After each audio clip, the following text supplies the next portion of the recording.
Hey guys, I know, you're thinking, he broke his computer again. No, no. As you can see, we're here on the road, out in New Jersey. The long story as to why I'm not sleeping in a truck, but needless to say, I'll take the hotel room. It is ridiculously late or ridiculously early, depending on how you will look at it, but I just had to get a video out about this stuff. The All Japan Model and Hobby Show is going to be coming up at the end of September, and in sort of preview of that, the internet has broken loose this morning with kit release news. Now, we had talked about in the Friday show that Tamiya is doing that all-new 2016 full detail Acura Honda NSX kit. We have gotten more or less confirmation up to the Tamiya level, meaning I know somebody who saw a press release, and they seem to be a reasonably reliable person that said that the thing they saw in their local hobby shop said that it will come with both Honda and Acura logos and markings, as well as both left-hand drive and right-hand drive, which only makes sense. Like we said, it's made in Ohio. It's kind of silly if you made it just JDM. No offense to the JDM people and the people of Japan. However, you're building it in Ohio. Most of them will, of course, probably end up here in the United States, or at least North America in general, as left-hand drive Acuras. So, beyond that, what's going on? Well, as a sort of a non all Japan toy or a hobby and model show release, ICM has put a release date to their Model A Ford chemical Model A chemical fire truck thing. That's going to be around the end of the year, as well as we got this morning pre-order for the new hobby Platts BMW M6 GT3 car, which you may recall from the Shizuoka Hobby Show back in the spring. That is also going to be the end of the year. New stuff from Hasegawa. They're going to be reissuing several kits. So we're going to go over this stuff all in depth on the Friday show. However, the new stuff will be the next variant of the Honda 360. It's that tiny little car that came out, beginning of this year or end of last year. It all runs together without my notebook of knowledge running in front of me here. But this is going to be the N1 version. The kit that's out there already is the N2 version, which is sort of a later production model. The N1 is the original 360, and this will be legitimately the first of the Honda mass-produced vehicles. The 360 was the first in general, but the N2 Super Deluxe, which is what that kit was actually a later production variant right before it went to the N600, which then, of course, begat the first Honda Civic. So you're going to get a new hood, new wheels, and at least a new dashboard with that to convert it to the early production run. And then there's going to be a brand new tool Suzuki Jimny. Now, we got that here in the United States as a Suzuki Samurai, of course, which Consumer Reports, ended up getting sued over because they said it would roll over, and then they actually couldn't actually roll one over in testing. But this is going to be a JDM version of what is known as the JA11-5 type, which is a very obscure designation for a 1991 to 1995 Suzuki Jimny sold in Japan. There seems to have a few people in Japan actually going, oh, what are they doing that for? But it's an all-new tool. It looks like with a few parts it can convert to a JA12, which was another JDM-only thing that ran for a 3-year period before the current Suzuki Jimny. Yeah, they still make those, actually, over there. We just, obviously we don't get them here. The Suzuki doesn't sell anything here anymore. They pulled all their dealership support.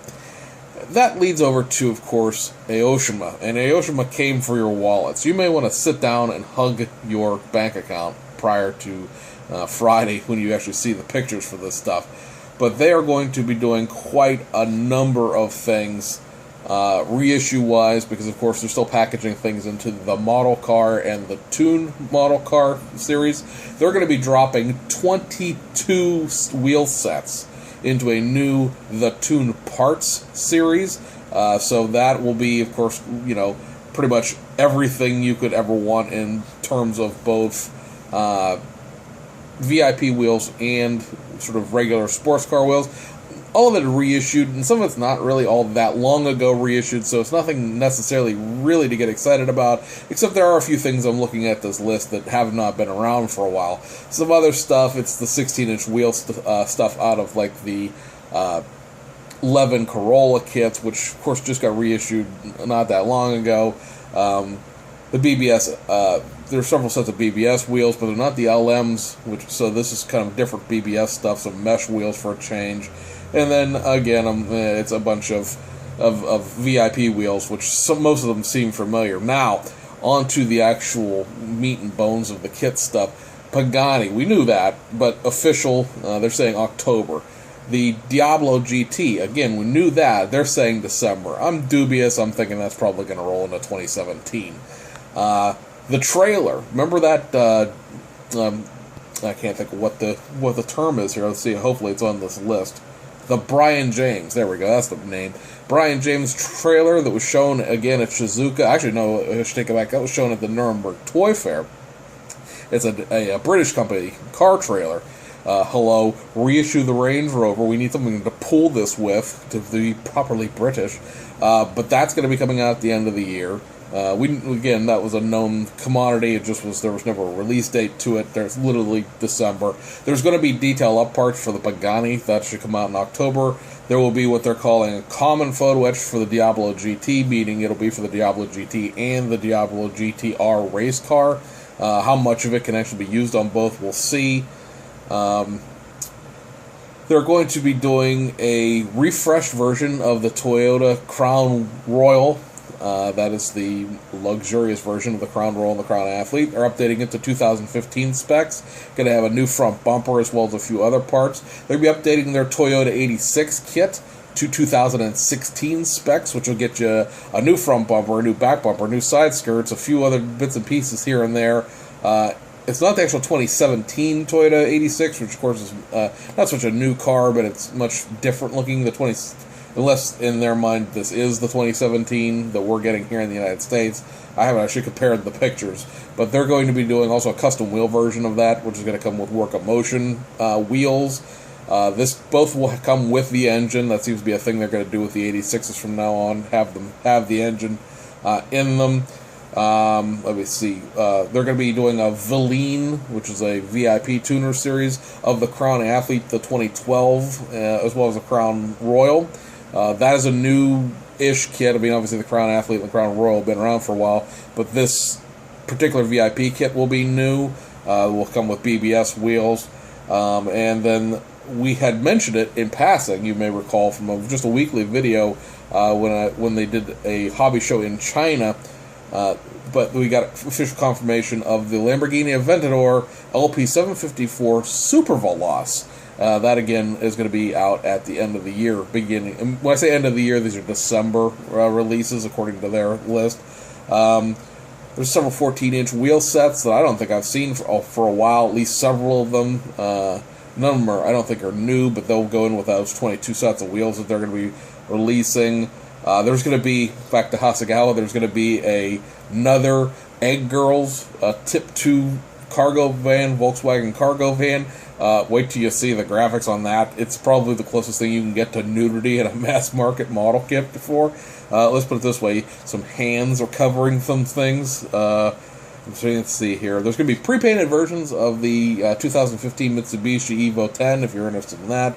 They're also going to be doing reissues of their pre-painted Subaru WRX STI 2010 version, the R34 GTR in Bayside Blue, reissues of the, let me see here, reissues of of their version of the Mazda SA22 CRX7 Daytona 1979 24 hours. You may recall we just talked about that because the Fujimi kit was just reissued. This is the crappy Aimei kit. It's a shame that neither one of these should have been, the Nito kit and the Aimei kit. Yeah, they should have been dead and buried back when the companies went out of business. Reissue of the Nissan KS 110 Silvia Super Silhouette, the Nissan KY 910 Bluebird Super Silhouette. Again, some really neat race cars that are in crappy kits. Reissue of the Vertex RX-7. Reissue of the Valine Toyota Majesta from 2004. Reissue of the fabulous Toyota Seltzer, which of course we got here is the Lexus LS430. This will be a JDM version, of course, the VIP kit. And then the Hot Company 2012 Toyota Hiace, again, another VIP kit. They're also going to be packaging the Daihatsu Copen Ultimate Edition 2, the Toyota Century, the Toyota Corolla Levin GT Apex, or GT Apex. Looks very much like the late Corolla GT Apex. It was just reissued a few weeks ago, or a few months ago now. And the Toyota Hilux double-up pickup truck, and this is the regular street-going version, not the monster truck version. All four of those will be put into the model car series for the end of the year. So again, tune in Friday to Hug Your Wallet. We'll have pictures of the new stuff, or at least illustrations, some pictures of real cars. It all depends on what we can get our hands on. The actual, again, the actual show is not until the end of September, so all this stuff is coming out in advance. All of the stuff I just mentioned, with the exception of the Tamiya NSX, is available for pre-order on Hobby Search, which is 1999.jp /ENG English /ENG /car. As of right now, it's not on Hobby Link Japan, but that should rectify itself in the next couple of days. So, again, hug your wallet tight, because it's going to be going. All we need right now, really, is a release date for that BMW M3 from B-Max. And, yeah, it's going to be Race Car City for, as far as you can see. Anyway, it's getting late. I got to go to bed. Hope you guys are as excited as I am. I look like that little avatar, or the little avatar of the smiley face running in a circle screaming, because I've been waiting for that M6 release. I don't know if it'll really come out in December. It's probably going to be 2017, based on the fact that a 3D render is what they're using for a placeholder, but we'll see at the end of next month. Anyway, guys, see you on the other side.